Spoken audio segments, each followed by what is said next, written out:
Hi, and welcome. I'm Z. And I'm Keith. And we're going to tell you about the movie that we just watched. But first, a little bit of a heads up. Some of the movies we watch deal with heavy subject matters. In order to talk about these emotionally delicate things and the heavy subject matters that we sometimes cover, we had humor and crude language to add some levity and to process our own trauma. If that doesn't feel fun or safe for you, we completely understand. Please take care of yourself first and foremost. And we spoil the end of pretty much every movie that we watch. Now you know. On with the show.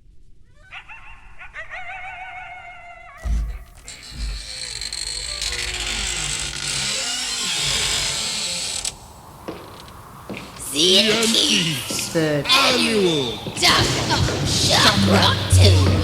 Hollerween. Stream along Spook-a-thon.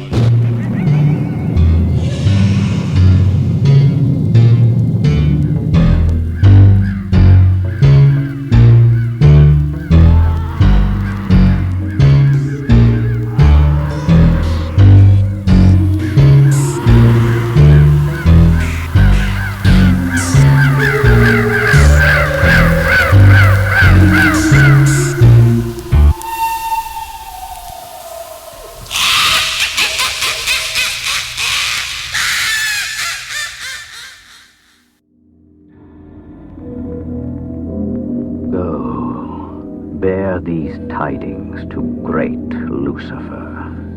Say Faustus doth surrender up his soul, so he will spare him 24 years, to give me whatsoever I shall ask, to tell me whatsoever I demand, to slay mine enemies, and aid my friends, and always be obedient to my will.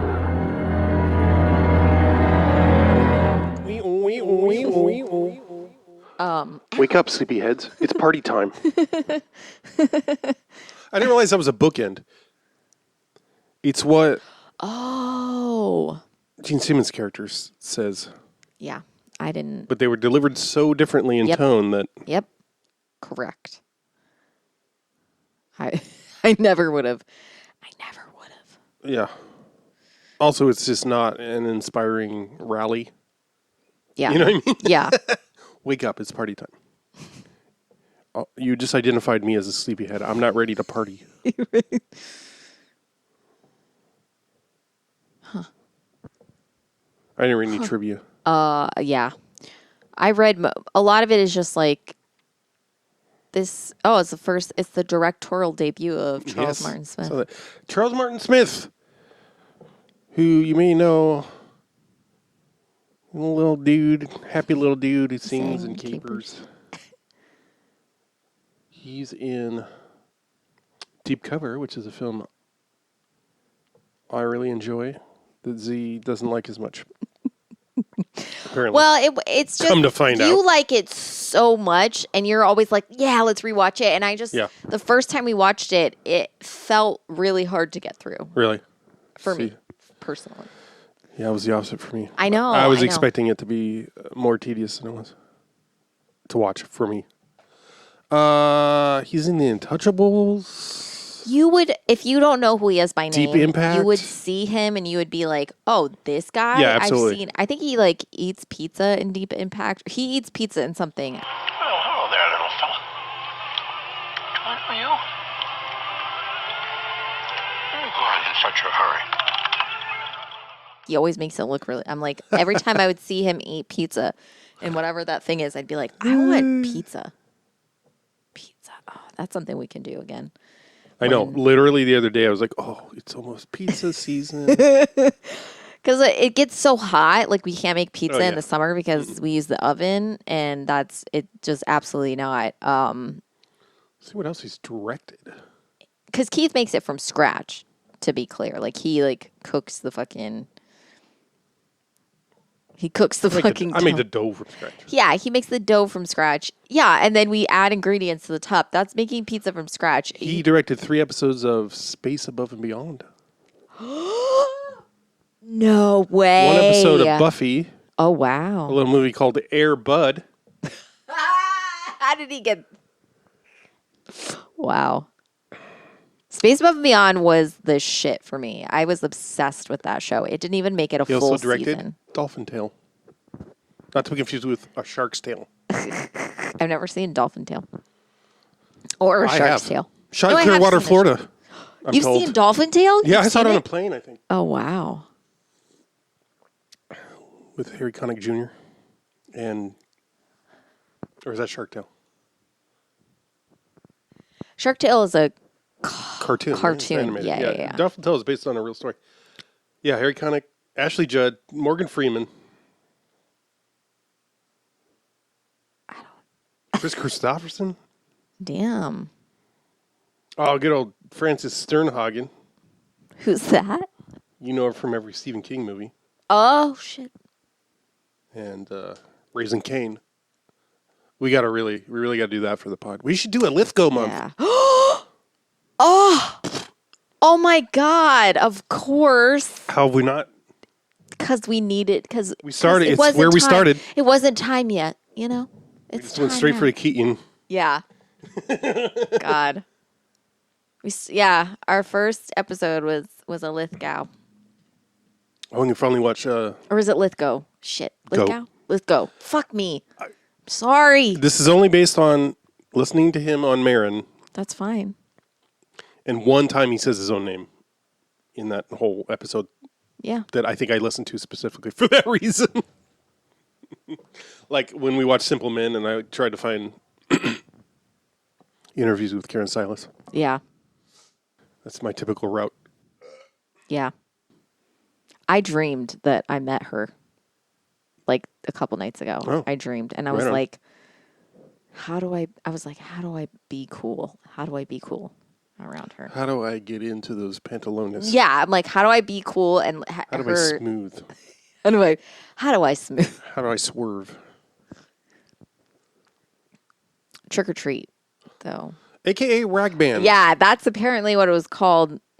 That was the title That card was that the came up title when card we that watched came it. up when yeah. And And honestly, a much better title, more fitting title. I mean, like, I don't know what I would call it that is like, would be a great title, but like, Ragman is not the best. what's what he calls himself? I know. At least. That's also Trick not or the treat best. Doesn't is make like, any sense. okay, well, yeah. it takes place on Halloween, but What was the one from the title in Mexico? in a couple, I think this was specifically Spanish speaking countries, it was like death at 33 RPMs. no, which is not pretty that awesome. one. There was one that was like Night of the Witch. or Rock something. of Halloween rock, basically. No, there was one that was like Night of the Witch or something. Or Yeah, but that's what, like, in Brazil, they Yeah. call it rock, Witch's Night rock, basically. yeah, but what But- is it?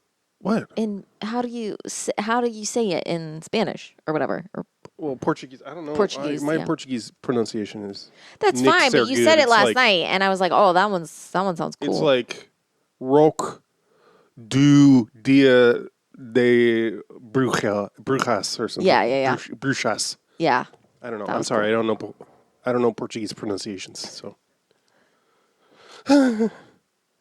O rock do Dia das Bruxas. yeah. I know there's. I like death at 33 RPMs. Yeah. I know That's you do. pretty good. I know you do. Yeah, that one's. I feel like that one. I'd be like, what are?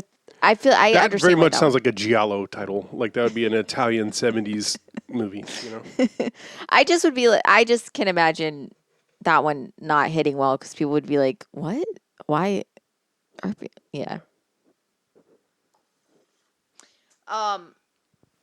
1986. It stars the kid. What's his name? This was a good movie. Yeah, dude. This was a good fucking movie. It really is. It really deserves to be on those lists of movies you've never best movies you've never Truly, heard of. this is what I'm saying. I was like, I know it's going to have some kind of substance. Like, it's not just going to be Right. like all shit and like it's not going to. Now, here's All filler. here's the main thing that I find impressive. Okay. There was no real logic to any of the things that happened. Correct. And they do it in such a way that it doesn't You fucking don't matter. care. You do not give a fucking shit. I How think you do it. because they always manage to make his song part of whatever's happening. So it doesn't really matter what's going on. There's a common element There's of a his loose song is playing. logic Right. to it, yeah. So it's like it's like these things aren't going to make sense, so you don't need to make them make sense. Right. There's just a common thread, Yeah. which happens to be there needs to be electricity and there needs to be this guy's song. All right, that's cool. That's a whole like micro genre, I feel like, of monsters / villains that Yeah. involve electricity. Yeah. What was the one that Like we were Malignant. watching? Yes, Malignant, where there's electricity. It Suddenly. doesn't explain. In one it's scene. never explained. No, they do it a couple times, Okay. but it's like not consistent Nope. and it doesn't make sense. And also, it's a stupid fucking movie. I don't know why people like it. Guys, I'm going to go on record. Yeah, please. This is a exclusive. Exclusive. I think James Wan is kind of a hack. Keith is not like James Wan. He really doesn't. The Conjuring was okay of movies that Right. are. Right. I thought Megan was overrated. That's fair. I think people liked the premise more than, That's fair. and that carried them enough, which is weird to me. I because- think it should have been way more violent agree. and bloody, and then I would probably be like, I want to be Megan for Halloween. And apparently, that one gory scene was not in the theatrical release or something. Yeah, I was like, yeah. Come on. Well, they could. The one good kill is yeah. the neighbor, and I don't remember how it happens. So, never mind. This movie has some amazing effects. Yeah. The girl who dies in the backseat of the car, getting melted ears and fingered by a ghost or whatever. Yeah, that was amazing. Mixed feelings on that because the consent is confusing. Right. Yeah. Well, I don't know that it's. She seems to be enjoying herself. She's enjoying but it. I don't know that the monster's doing it. I think the monster just appears. I don't necessarily because she's like you don't see the monster. I totally forgot about the actual physical monster. I was just thinking about the green the ghost green, okay. stuff. Yeah. Which literally forms a hand at one point. Oh, it does? I think so. didn't To notice pull at that. her undies. Oh man. Yeah. You see Anyway. titties in this. That's cool. A couple times. Yeah, it's not super gratuitous. Well, that scene is kind of gratuitous, but The pool scene. pool scene. I like the pool scene because it's a bunch of teenagers in a public pool and there's just like topless. Well, I believe they're in the high school gym. That's fine, but it's like there's so many people there.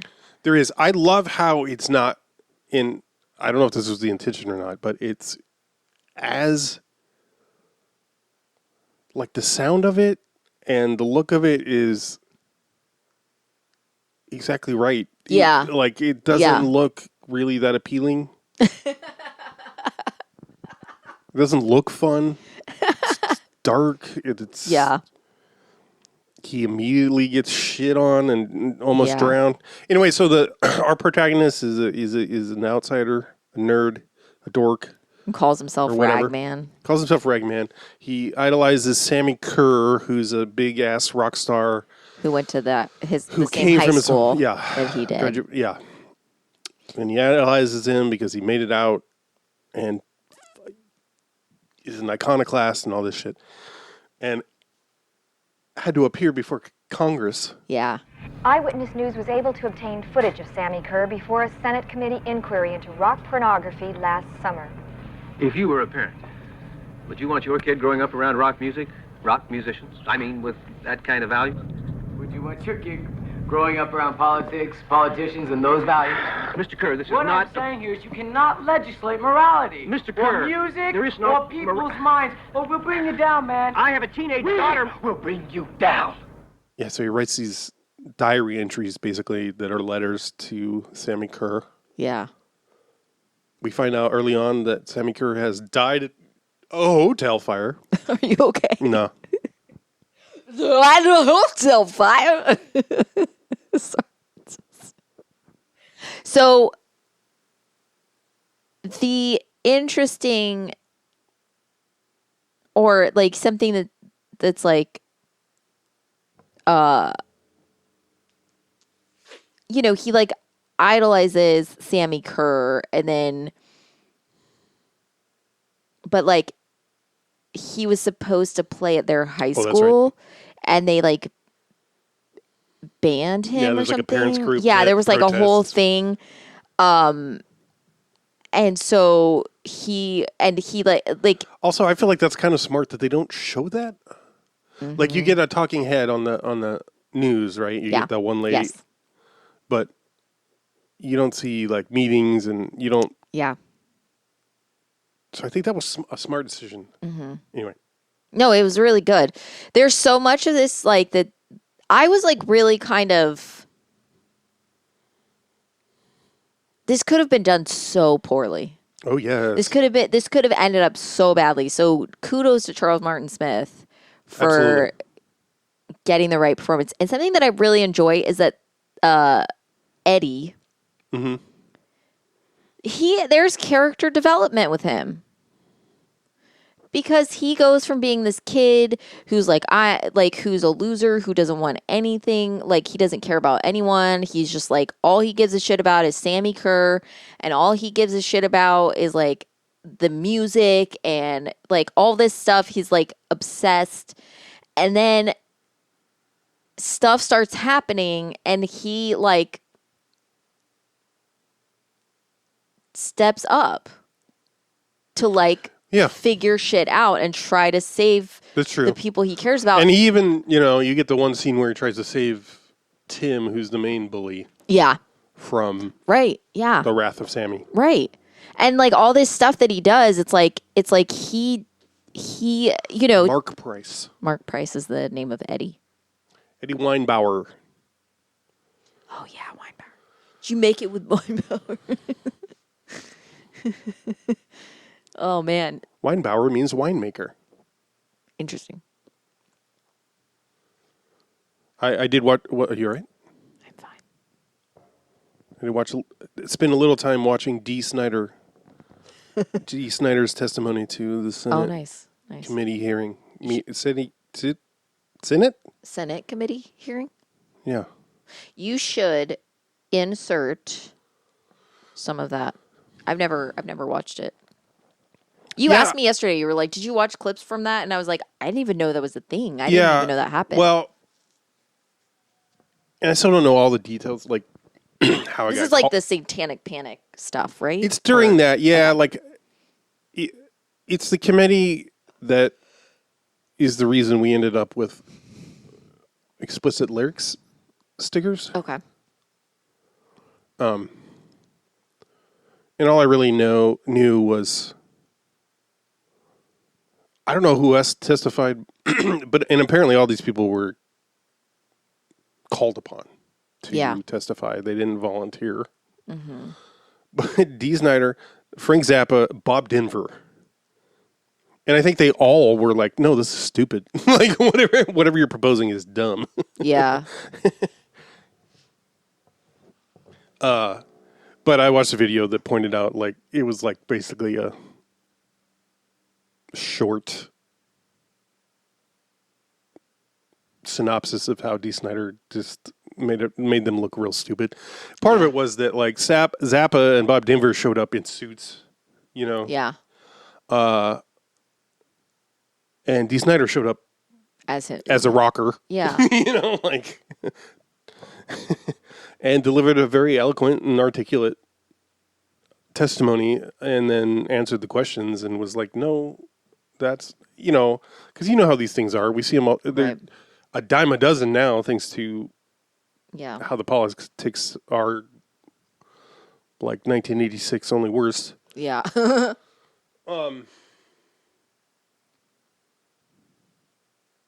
But yeah, a lot of it. The PMRC was the Parents Music Resource Center. I don't know what they did before this. This is how they got famous. One of the prominent members was Tipper Gore, wife of Al Gore, who was a senator there at the time and on this committee, and part of the whole schmeal. So, the beauty of literature, poetry, and music is that they leave room for the audience to put its own imagination, experiences, and dreams into the words. The examples I cited earlier showed clear evidence of Twisted Sister's music being completely misinterpreted and unfairly judged by supposedly well-informed adults. We cannot allow this to continue. There is no authority who has the right or the necessary insight to make these judgments. Not myself, not the federal government, not some recording industry committee, not the PTA, not the RIAA, and certainly not the PMRC. I'd like to thank the committee for this time, and I hope my testimony will aid you in clearing up this issue. An uncomfortable truth. An inconvenient truth. An uncomfortable truth. An itchy. Yeah. No, but Sammi Kerr, I think the character, something that I appreciate is I like when Eddie goes to see the radio, DJ, thank you. And who's played by Gene Simmons. Mm-hmm. And in an homage to Wolfman Jack, he wears a cowboy hat. Right, yeah. So he's like, Eddie, the kid, is like, talking about how he can't believe, like Sammy's gone or whatever. Like, oh, like how the world is, like whatever. And Gene Simmons' character is like, he was just angry, and he did this to himself. Like, the kid is like, they shut him down. This isn't, because all he knows is what the news is saying, which is he died in a hotel fire. Right. So he's like, it's because they didn't want him. Yeah. To play and right. Spinning off into some conspiracy kind of stuff. And then Gene Simmons' character is like, man, he did this to himself. This was a long time. Like, he was like, this was inevitable for him. Yeah. And I think that that's something you don't really, they don't go into a long explanation of it. Mm-hmm. But then when he's listening to the record the first time, you see essentially that, like, he started the fire. Like, that's what it looks like, because they're in the vision? Yeah, they're in the room, and he's surrounded by fire, and everyone's on fire around him, and he's just in the middle of it, like, like they're. It's the implication is that it's like some kind of satanic ritual. I'm assuming. And so I'm like, oh, they're literally saying, like, this was his own fault. Like, he is the one that did this, and he, like, it's this whole thing that's like. But they don't go into a lot of detail. They don't over-explain. They don't explain it at all. They just imply stuff. So you're left sort of with, like, oh, I wonder, is this what they mean? Is that what they mean? I'm, like, assuming these things. They don't flat out say it. I'm making assumptions based on the little bit that they give you, and the little bit that they give you is just enough to keep you satisfied, but not to feel, what do you call it? To not feel like they're feeding you. Like the answers. Right. They're not feeding you the answers, but they're also not, they're not spoon feeding, but they're also not, it doesn't feel like there were like reshoots to like explain something. There didn't feel like there was some sort of like long-winded, like. Well, I also appreciate how it manages, besides that scene that you referenced, which is also. I loved it. Impressionistic at best, you know what I mean? Yeah, for sure. Like, steers clear of like Judeo-Christian kind of imagery or like references as far as like what is going on in the supernatural aspects. It does a really good. I mean, I could see people being like, "Oh, this is satanic," and like that's cool, but like, there's no reference of like Satanism or anything like that. They're like, they don't talk about. Maybe they say stuff about the devil, maybe, but like I think it might be even referenced by like other outside sources. Yeah, it's more like people say if it's there, it's like right. Some people think this is satanic, right? And so that was like something that's like really interesting. I think it's a smart move, especially for 1986. I think it's a smart movie, and I think it's unfortunate that it didn't get And you could see that, like, people would be like, see, this is exactly this shit. Right. It's unfortunate that it didn't like yeah. hit it was perfect. It was perfect for the time. I mean, I could see it failing because of that as well. But it's too bad that that's what happened. I was very like engaged. Yeah, it feels like the messaging is pretty great. Yeah, it was really interesting. And also I liked the idea that it was like it's not the music. You know, like the music isn't going to turn you into this. Right. It's like the influence is not these people. And it's not even like, you know, because when they show like Sammi Kerr talking to, you know, the Senate or Congress or whatever. Yeah.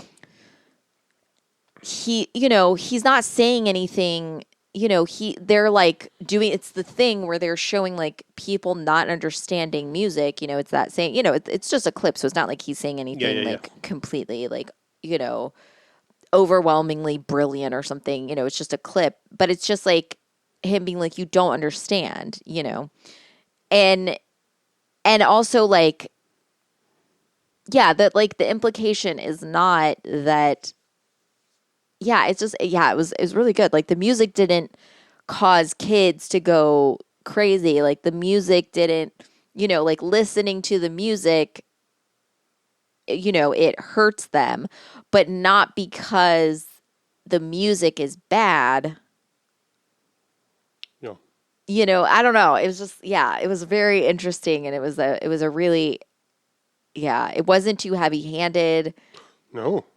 Yeah, it's definitely, it was a lot of fun too. It was a lot of fun. Yeah. And I like that Sammi doesn't appear until like at least halfway through the movie. Yeah.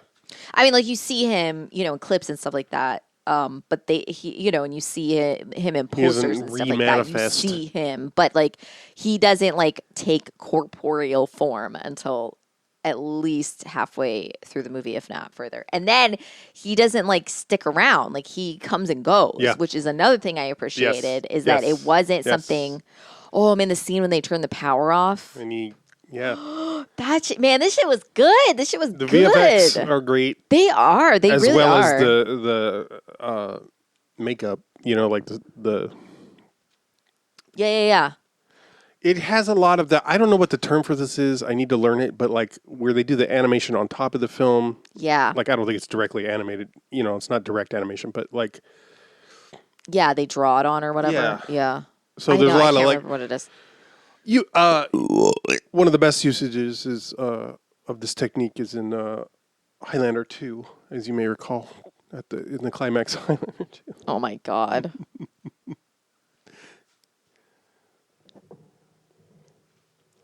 But they do it a lot with the electricity effect. I really enjoy that sort of like that like blue glow sort of like effect. I like when movies do that. Almost always blue or green. Yeah, I like it. Or swirl it.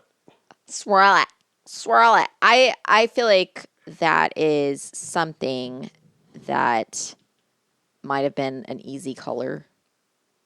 Yeah. You know? I mean, it seems like, in my recollection, it's always like 1 of 3 colors. It's like RGB, basically. Yeah, that's true. That's true. I didn't think about that, but that's true. I don't know if that's cost cutting or a limit, a technological constraint or what. Once I figure out what it's called, maybe I'll learn about it. And you can read more about it in the Bible. I'm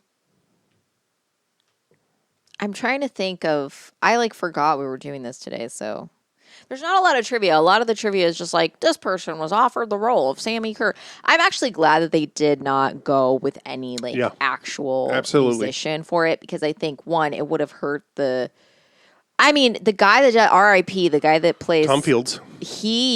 A dancer. Oh my, I could tell. And you could tell. Yeah, absolutely. Absolutely. Seemingly doing his own shit at every point. Like doing flips and cartwheels and shit. Ham with this shit. And it was brilliant. And it never would have happened if they had gotten fucking Gene Simmons or whatever. Plus they would have wanted it to be like very apparent that that's who it was. So Right. it would have been like The makeup would have been. it the would have been thing. stupid and yeah. Also, because of that, like it's clearly they're not. He didn't sing. Somebody else is Right. singing. I think it's Fastway. Whoever's singing Yeah, for yeah. Fastway is doing the lyrics of the Sammi Kerr songs, and that's great because Yeah. it frees him up to be way more physical than he Yes. And yeah, it's just so it doesn't sometimes when they do the thing of not having a person you know as the character who's idolized, it Yeah. takes away, would. Yeah.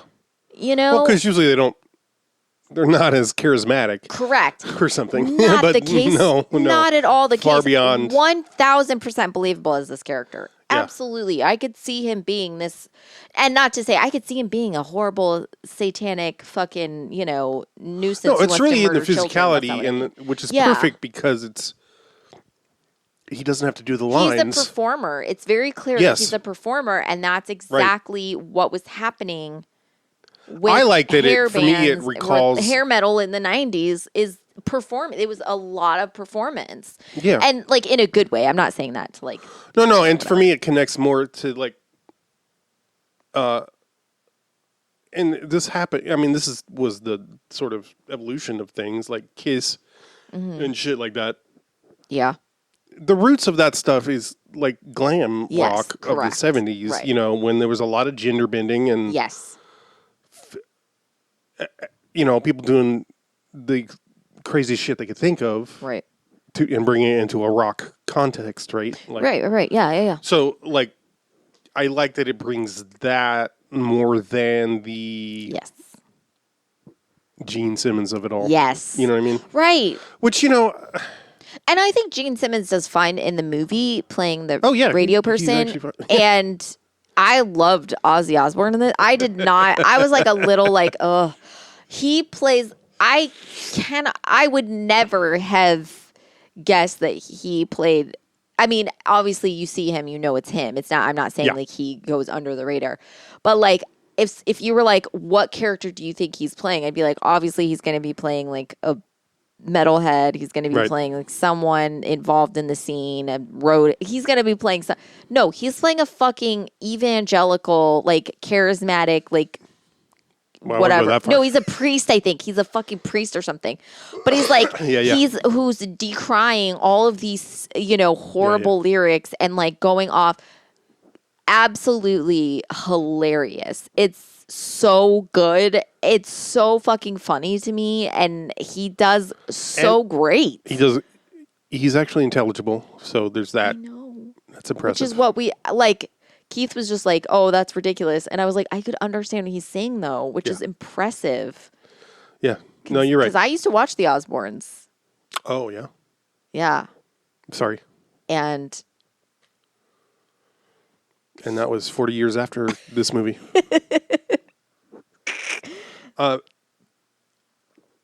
They did it with Ozzy. There's a couple. The second one, when Sammi remanifested, Sammi swipes at the TV screen. yes, And it gives him like a fucking Ozzy's aneurysm. like, whoa! yeah. It blurs the image. Yeah. But then when he pulls the old woman out of the TV, and then it's just a giant piece of charcoal, basically. It's brilliant. I was like, yeah. What I love about that is they didn't take like a full mannequin and just char it, right? Yeah. Like, it's oh my God. There's decisions so much, like that really make it. Yes. Yeah. Really, truly, like. But it's a notch above your standard exploitative Yes. genre film. Yeah. I think what it is. What did I miss? Is that it's going for the shock, but in a realism sense. Like it's trying to surprise you. Like you don't guess that Sammi is gonna reach into the TV and pull out. Yeah. You never guess that. So that's the shock value. The shock value isn't in how like what happens. That seems more like if you charred someone, they're not going to be like a fully like animated, like bloody corpse. It's just like, it just completely burns her alive, and she's just like crumbles, and is, you know, like they didn't go over the top with how they did that. So like it's shock value, but it's shock value done in a really smart and thoughtful way. And that's something that you don't see very often. Like it was really. I was watching some Big Questions with the Dead Milkman. Okay. Which is something I've been doing this year. Yeah. And the other day I saw a clip featuring the Cramps. Mm-hmm. In the Cramps video, Lux Interior said, we want rock and roll to stay sick. It should be yeah. It shouldn't be healthy. It should be dirty and, you know, like transgressive, basically. And then Rodney Anonymous from the Dead Milkman also said something similar about, he's like, horror movies like rock and roll should be transgressive, and when you throw a lot of money at it, it usually doesn't remain that way. Right. Yeah. He was talking about a specific current, like, contemporary film, but like, I think this film is a good example of that. You know what I mean? Like, and for both. Right. Yeah. It talks about both. Yeah. Right. And it's like, I mean, it talks about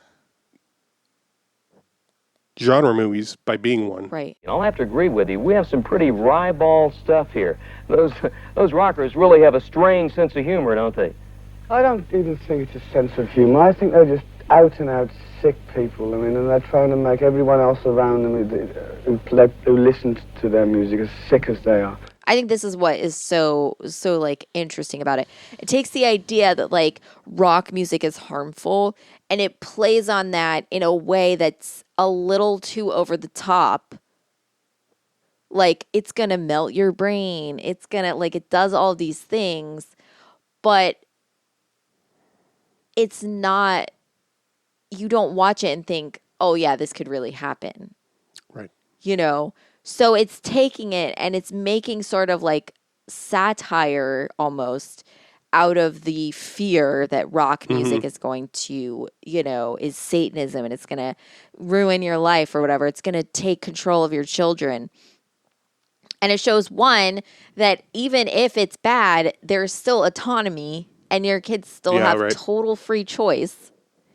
And two, how ridiculous does it sound that that rock music is going to like do all this shit, you know, and like these people have control of your kids. And it very much is showing like that rock music being evil doesn't actually mean that your kids are going to do something awful or going to make bad choices because of that. Right. They're still people, and they're still able and capable of making their own decisions. Also, and I like that it shows that Eddie is absolutely brutalized by this people. Right, exactly. And he still chooses not to be a total monster, and I think that's a really important thing. Like, but he's bullies, not like, he's never like, sorry, I just want to say that he's never like, you know, like, oh, I was a creep, and I'm, you know, at the end, he's not like, I no longer listen to rock music, or like, I'm healed of the the sin. No, nothing like that happens. No, he says, wake up, sleepyheads. Yeah. He's still like the dude from the beginning. He's just, he has more control over his life now, only because he's choosing to do that. And, you know, making that choice and all that shit. And he's, you know, but like, yeah, I don't know. It was, anyway, sorry, go ahead. Well, I was just going to point out that, like, I mean, this isn't, it's coding, you know, more than anything explicit, but like the bullies are preppies. They're yuppies. I mean, I guess you see the dude's car, which is a new, I mean, I think it's an American made car, but it's big and it's new. Yeah. You know what I mean? Like, right. Yeah. Versus Eddie's beater ass jalopy.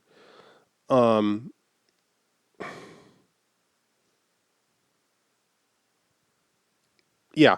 So, and the fact that, like, he's a loner. He has one friend that we're aware of who's also very nerdy coded. Yeah. Also a great character. Yes. That dude's one acting credit. I know. Oh, what was I going to say? And yeah, they don't ever beat it. Seemingly, they just harass him and abuse him because of how he dresses and what they think he listens to. And I like the scene at the pool party where the one girl comes up to him and is like, "Quit being a creep. Why are you such a creep?" And he's like, "I don't know what you're talking about." And she doesn't ever say anything specific. Look, doesn't it get tough maintaining this level of creepiness? Creepiness? Get lost, metalhead. Yeah, I mean, why can't you act normal? I don't know what you're talking about. Wait, if you weren't so creepy, you would know what I'm talking about. Get him the fuck out of here.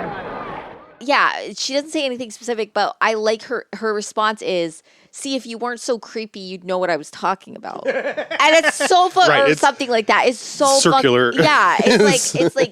It's absolutely brilliant. Right. But like, it's that thing of like people being like, I don't like you. And you're like, why don't you like me? And they're like, obviously because of the way you are. And it's like, that's not an answer. And they're like, no, it actually is an answer. And you're like, it's both. It's not an answer. You think it's an answer, but you're not actually, it's, And it's like, I don't know.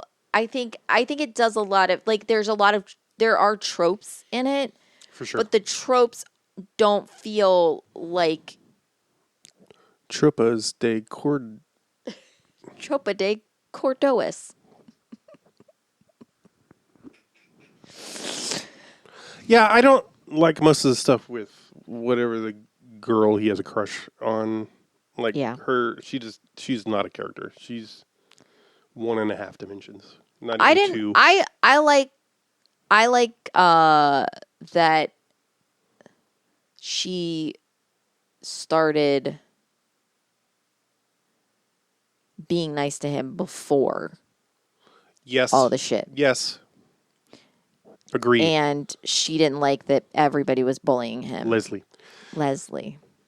I was like, Jordan or Well, something? and the actor's name is Lisa, so that doesn't help. Leslie. Yeah, in the opening sequence where the dudes take his towel and then throw him in the girls' gym. Oh, that's right. But like while a voiceover is happening, that was really effective. Yeah. Yeah. And she gives him the Polaroid later. Yeah. Yeah, that scene, I forgot about that scene. Yeah, that was like it feels especially cruel because they don't really do anything other than, right. They take his towel and then they throw him into the gym where the girls are doing volleyball practice. And he doesn't have, so he's completely naked and trapped in the gym, and they like either hold the door shut or like lock the door so he can't get back in. So he's just completely naked, and one of the girls takes a Polaroid of him. And this is when Leslie, I think this is where we're supposed to, and this is like right at the beginning. Oh, yeah. This isn't like something where it's like, this is half an hour into the movie. No, this is like establishing. Right. And this is where we see Leslie, not for the first time, but this is where we see that she sees him and she's like, this is really awful. Like you see her face being like, watching the girl take a Polaroid and just being like, oh, like this is awful. Mm-hmm. And then she sees him for the first time, or she sees him like the next day or something. She's like, hey, I have something for you. And she hands him a cassette tape, and underneath the cassette tape is the Polaroid. So, and again, they don't say anything, but the implication is that she's discreetly giving him. I asked you, I was like, what was the cassette about? My assumption is that she's discreetly letting him know that she's giving him the copy, the only copy that there is, because of Polaroid, you don't have more, Yeah, right. The good thing about physical media, is Right. like she's giving it back to him, and what I liked about that scene is that he doesn't, like, sometimes, I don't know why they do shit like this, but sometimes I think they show, like, the embarrassment factor, and so, like, they'll get mean or something instead. Their response will be like, yeah, well, I don't, like, yeah, well, you suck anyway, or they'll do something. I mean, he does do that after the pool party.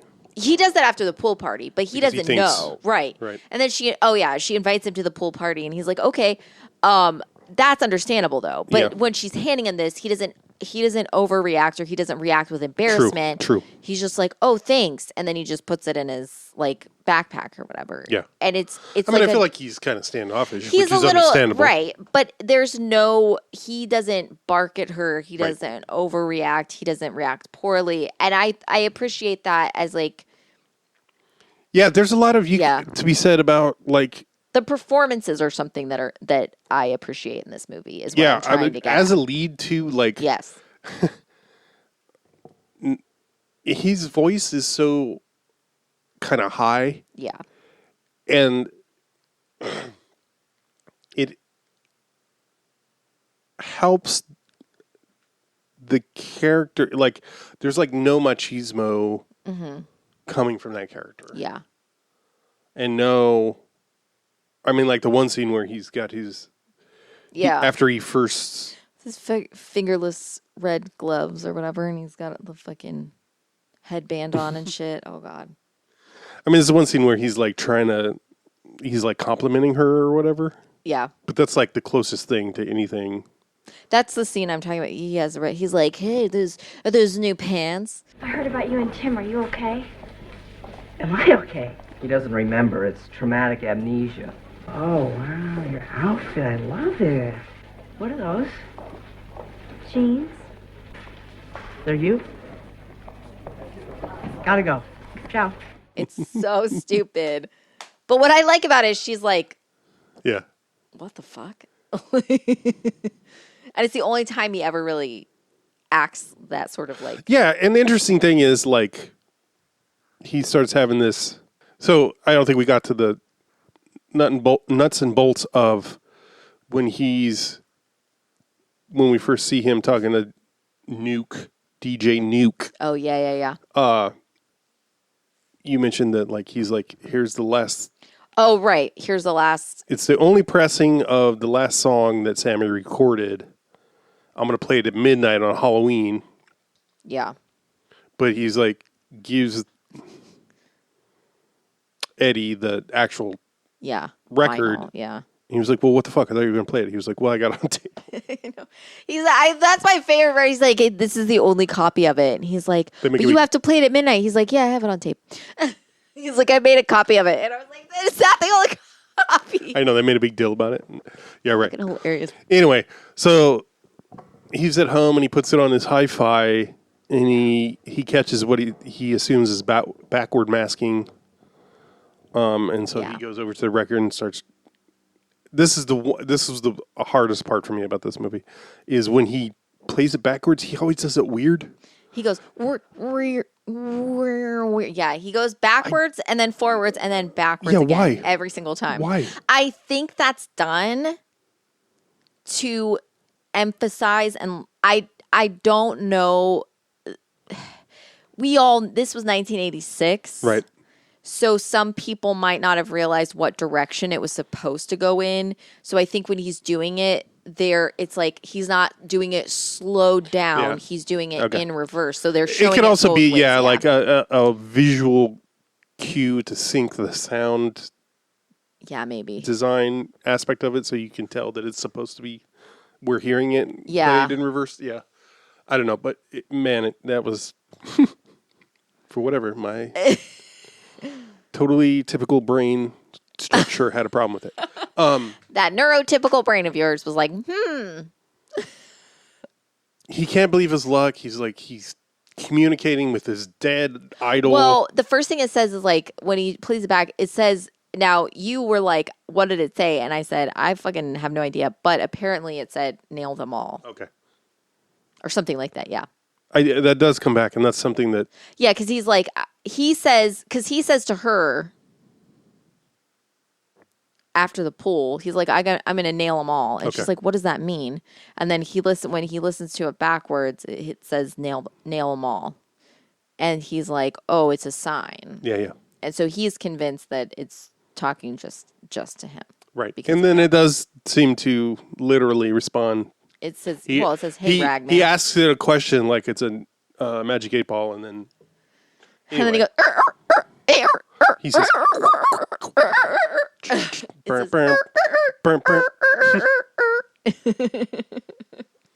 Anyway, I do like the arc of like, it's like, oh, fuck yeah, now I'm a badass. Because he gets his comeuppance against the bullies. Fucking...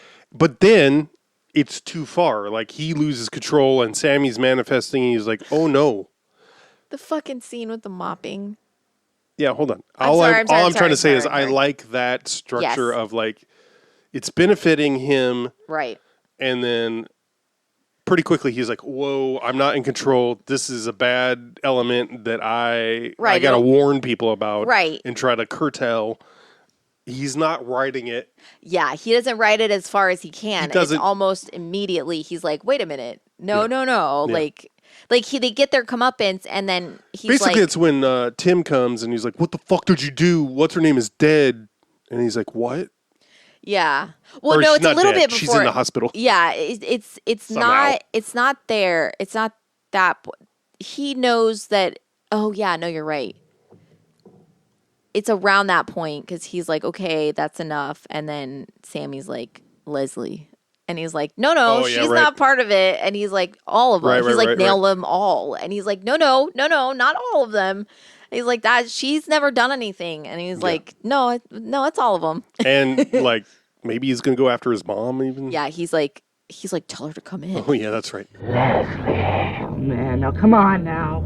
Leslie has nothing to do with this. She set you up. No. She didn't. She had no idea. Leslie! No!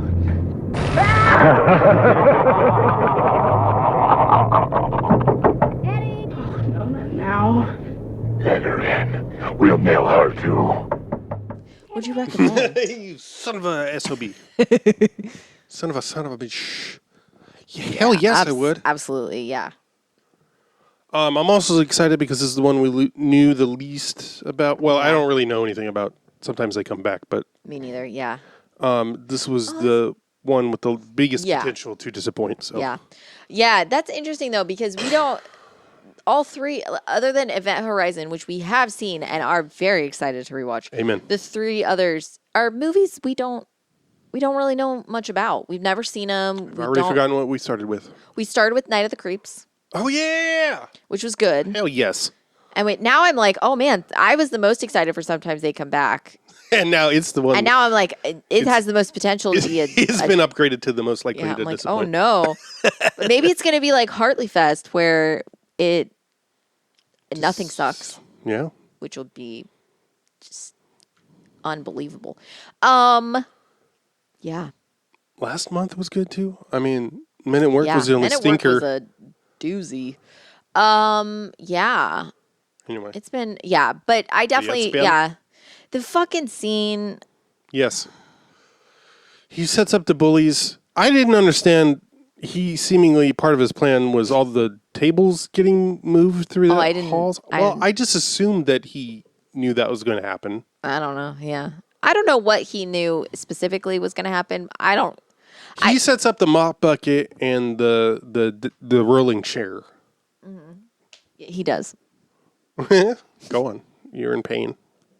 No, I'm just thinking about, I'm going to, in the slideshow, there will be a still of the guy falling out of the door and over the stairs.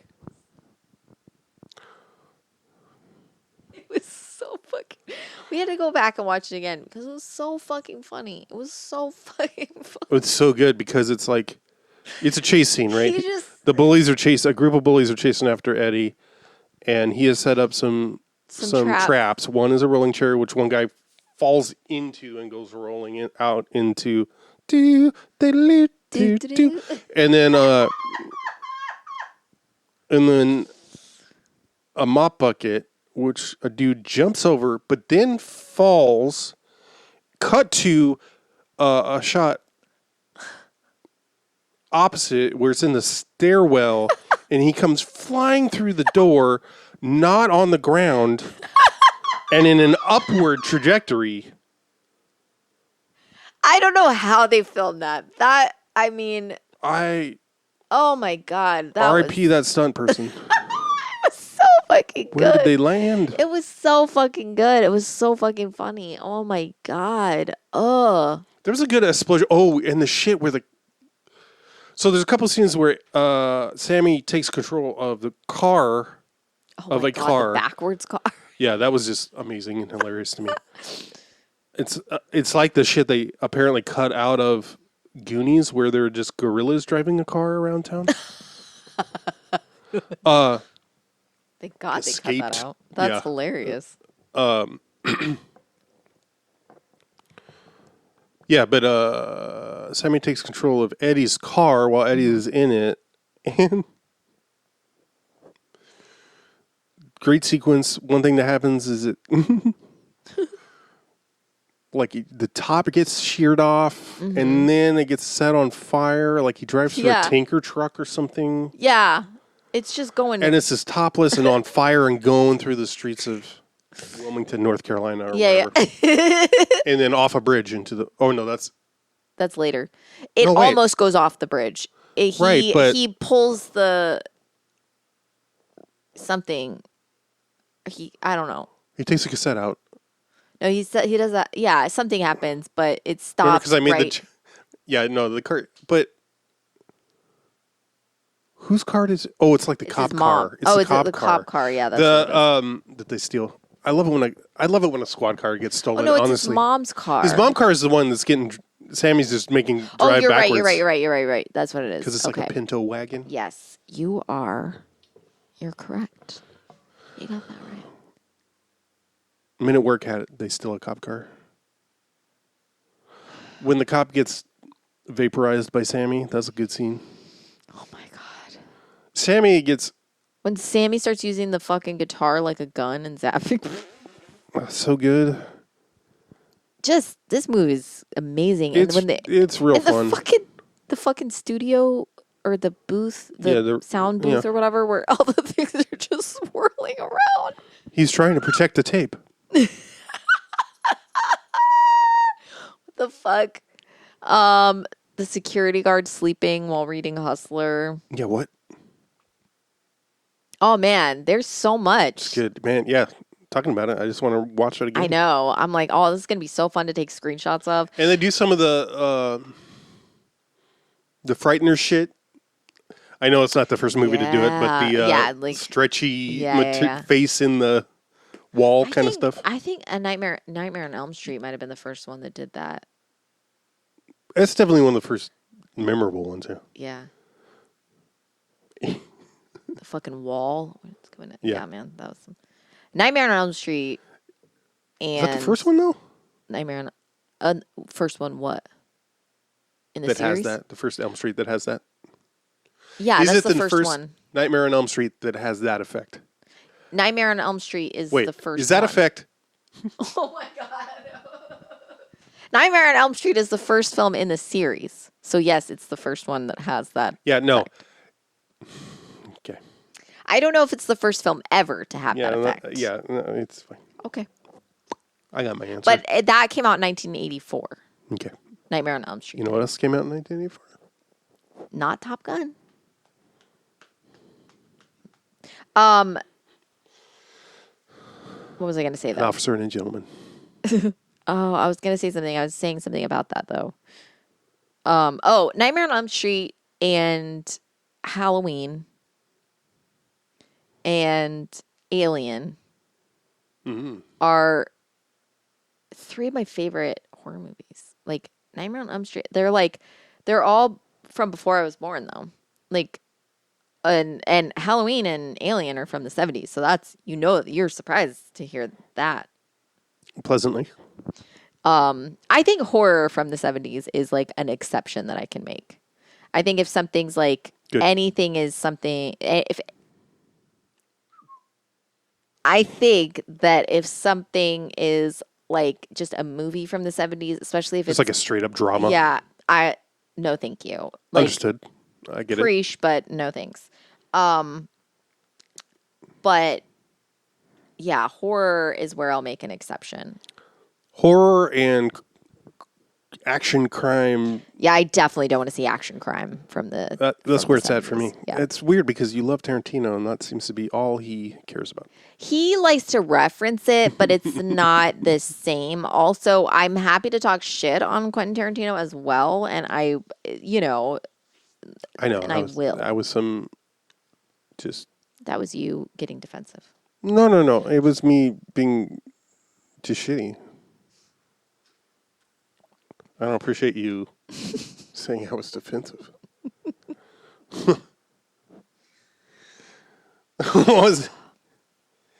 He's my friend. That's fair. Okay. He may be crazy, but I don't think he's mad. Oh God. Or whatever it is. I don't think he's angry. He may be dangerous and psychotic, but I don't think he's ever been angry. I would never call him angry or whatever. Oh, that's so good. Oh. Star of a Sizzler ad. Sizzler commercial. 1984 Sizzler commercial star Martin Donovan. We were talking about, okay.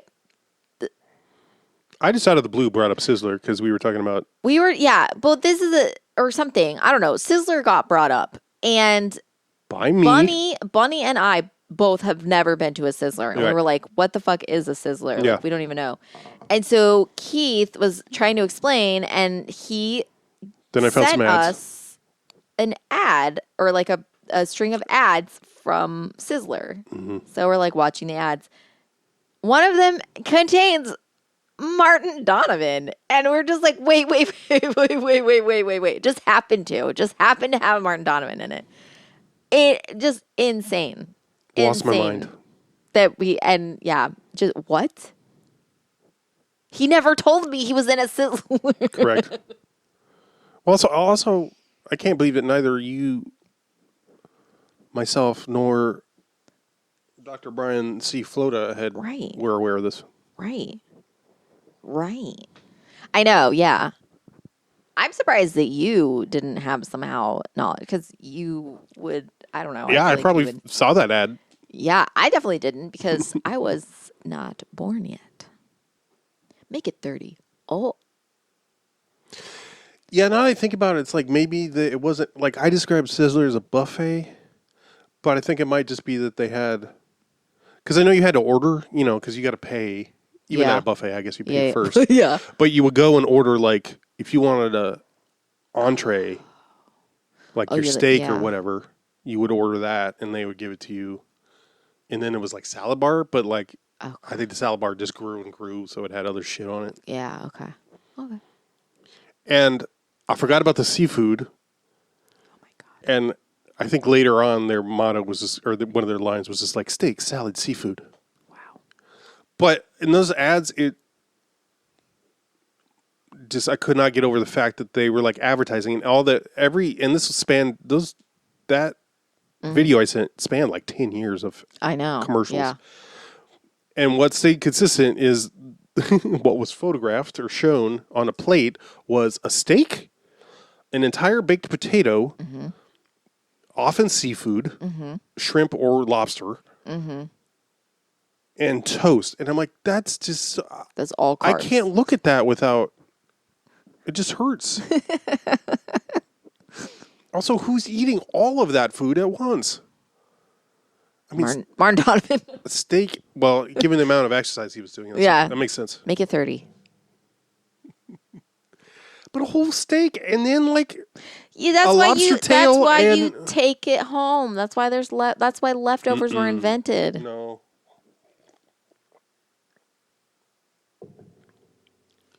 Listeners, get at us. Yeah. Why is Sizzler the reason leftovers were invented? Tell us your favorite Sizzler memory. It's that TikTok that made me shit the bed. That was Our period sync up. That's the one you. Oh, is that the one? That's the one. No, the one that was like, it sounds like an A24. Yeah. Yeah. You know that was Karen Gillian, right? Or Gillian. Whatever. I don't know who that is. Is that Amy Pond? Yes. No, I didn't realize. Yes. That's who it was. What's her name in the Marvel universe? Salome or some shit?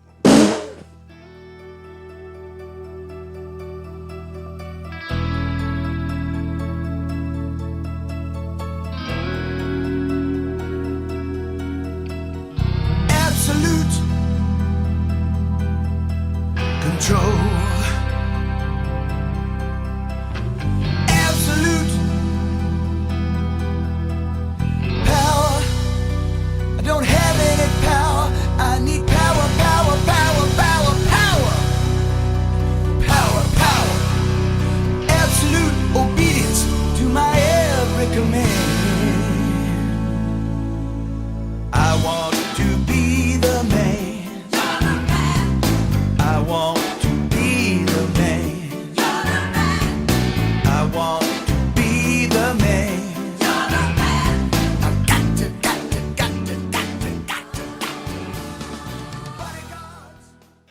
I don't hope so, fire.